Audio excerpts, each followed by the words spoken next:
Nah, ini kan tidak dilakukan. Berarti kan BAP yang dibuat tanpa didamping oleh pengacara itu kan cacat demi hukum kan gitu. Nah, kemudian keterangan-keterangan tadi kan lebih sifatnya konfrontir, pasti dong penyidik mempertahankan apa yang dibuat. Tapi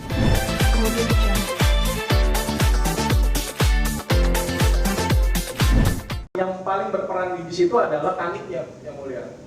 Yang kanitnya harus sebenarnya saya tunggu-tunggu untuk dihadirkan di sini. Saudara saksi tahu itu pertanyaan sebetulnya. Saudara saksi tahu nggak terkait apa pernyataan dari kanitnya kok ribet kok? Iya, dia mengatakan mau ribet, mau panjang segala macam kan mau apa? Maksudnya mau selesai ya kan? Saudara tahu nggak itu? Tidak ada yang Tidak tahu, tidak ada. Tidak ada yang Tidak ada pertanyaan seperti itu dari kanit. siap. Nah, lalu dia mengatakan kalau misalkan didampingi pengacara. Lalu kedua, kalau memang katanya kan alasannya tadi kata saudara saksi karena takut heboh. Bagaimana ceritanya takut heboh? Orang sekarang udah pasti heboh kok. Orang dia sendiri masukin kan gitu. Kita balik ke pertanyaan lagi ya. Iya, maaf ya. Gimana saudara tahu nggak? Gimana ceritanya kok terdakwa tadi mengatakan gimana ceritanya tahu nggak? Ya karena memang itu permintaan dari terdakwa. Karena itu permintaan dari terdakwa. Ya makanya tadi saya bilang kan, tolong dibuktikan. Kalau memang saya meminta hal yang seperti itu, menolak segala macam atau didampingi pengacara, itu tolong dibuktikan. Nggak cuma hanya pernyataan doang gitu, omongannya doang. Kalau saya bilang tadi ada pemukulan, ada penganiayaan, saya minta CCTV. Itu harus ada dihadirkan. Nggak bisa, orang rutan nggak bisa bilang kalau dia bilang nggak ada segala macam. Ada lagi yang salah? Lalu saya bilang tadi kan saudara juga bilang tidak membawa barang bukti listrik sekruman dan segala macam. Kenyataannya di mata kepala saya sendiri kok saudara itu saudara Adrian. Salah ya. Saya tahu siapa Ya, bukan situ, tapi maksudnya si kanit itu. Saudara tahu nggak karena jawaban setrum? siap tidak ada. Tidak ada. Ada lagi? Ya makanya dibawa aja langsung kanitnya biar kita langsung intervensi di sini. Dan sekarang keterangan saksinya ada yang salah nggak? Selain 3 tadi. Ya. Lalu masalah BAP yang mulia. Tadi kan saya bilang itu ada 10 orang.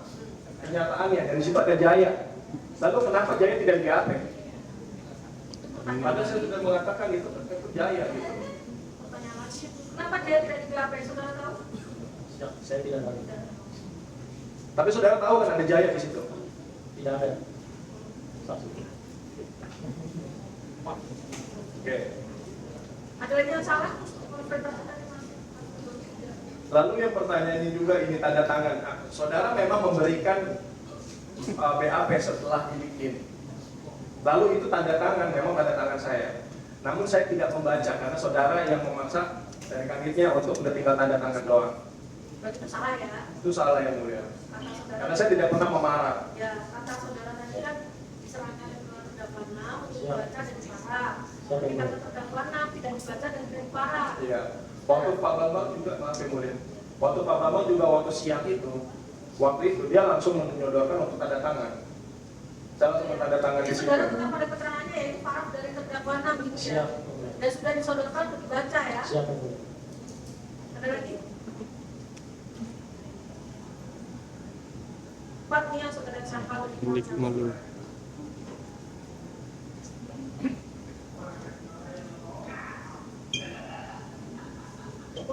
Cukup yang mulia. Izin kemudian konfirmasi surat pernyataan gitu Pak. Oh iya, surat pernyataan. Surat pernyataan itu nanti saya minta juga untuk didampingin orang rutannya, karena dia memang mendikte. Saya menulis itu. Saya menulis, tapi dengan diktean dari kalau nggak salah itu Pak Yosef. Tapi keterangan saksi tadi saksi nggak tahu juga pada saat saudara itu ya kan saudara cuma tinggal terima ya. Siap. Jadi dia nggak tahu juga apakah saudara tidak tahu nggak tidak tahu. Siap, tidak tahu. Saudara sudah terima itu dari Ketan Salemba. Ya. bagaimana prosesnya saudara dilihat ya saudara terus sendiri tahu nggak? Nggak tahu ya. Siap, tidak tahu. Itu kok. Oke. Terdakwa 4.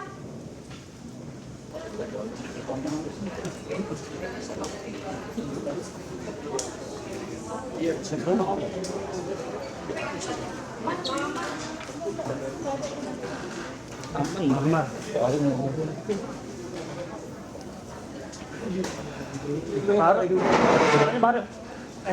Sini mas, agak sini mas. Kamar. Agak sini mas, yang kuat mas. Banyak. Kamar tadi mendengar kesaksian.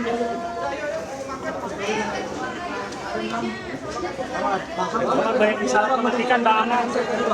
Ya kita minta dibuktikan lah. Banyak salah matikan Bang Amar gimana?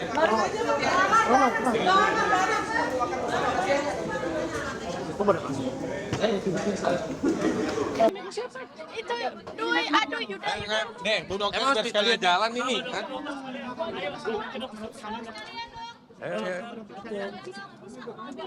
Ya, cepat. Jadi harus jadi ada dokter. Mas, jaksanya mau lewat dulu. Ini kapan aja mau keluar? Jangan begitu, dia pergi maaf ini. Kalian dong. Ayo lah. Boleh ya. Sebentar. Kamu jangan dipikir. Pakai dari tengah jalan ini gimana sih masih tengah jalan? Kamu kurang dikit nggak Am. Sampai gila ya. Mas tengah jalan. Mundur dulu biar cepat. Mas tengah jalan sih.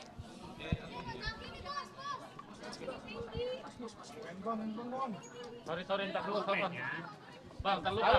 Jaki.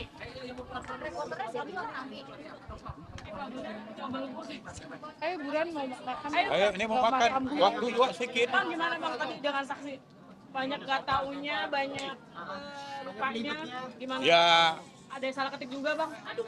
ya kan yang jelas dari keterangan saksi tadi kan udah terbukti kan, eksepsi kita kan udah terbukti bahwa dia tidak didampingi PH.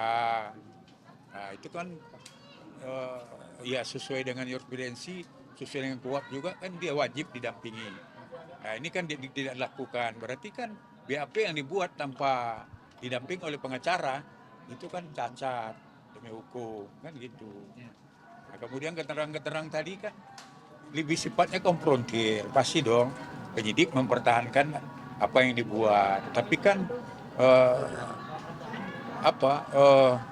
ya terdakwa mempertahankan juga apa yang dia akui pada waktu di persidangan. Nanti itu kan hakim yang menilai, kan gitu. Kita kan udah bisa, kan media udah menengok bagaimana kita eksepsi kita tuh tentang penggeledahan juga, tentang penyitaan, ya banyaklah yang terungkap ya tentang penyidikan, dikatakan itu di Rutan Salemba, ya kan, di Polsek Cempaka Putih, ya, faktanya kan di BAP, ya itu kan dibikin di Polsek Cempaka Putih, ya berarti kan, ya kalau BAP yang tidak sesuai tempat pemeriksaannya dengan yang ada di BAP kan berarti cacat hukum juga BAP-nya. Nah, ya kan kalau seandainya kan kalau BAP orang kan pasti tempatnya dulu, ya kan? Nah, tempatnya berbeda. Kemudian lucu juga kan, seorang pengacara tidak mendampingi, tidak ada kuasa, kemudian tidak didampingi, terus bertanda tangan. Berarti kan seolah-olah pengacara ini melegalkannya pekerjaan yang tidak benar kan gitu. Nah, ini baru kejadian nih, saya 25 tahun jadi pengacara, baru ada pengacara yang tidak mendampingi orang tapi bisa tanda tangan di BAP, ikut mengetahui di situ. Nah, ini media bisa nilai. Ya kalau menurut saya itu BAP ya cacat hukum. Kenapa? Ya BAP orang, dia bukan PH-nya ikut bertanda tangan. Dia nggak hadir lagi, lucu kan? Nggak ada orang di situ pada waktu mereka ini di BAP. Dan tidak juga diperlihatkan, maksudnya diperkenalkan PH-nya ini udah fatal. Ya silakanlah nanti ya publik menilai. Kemudian juga apakah tetap ya majelis akan menerima BAP yang cacat hukum ini, ya nanti kita silakan majelis. Majelis kan pasti tahu lah kan, karena keputusan perkara ini kan berdasarkan hukum, ya kan?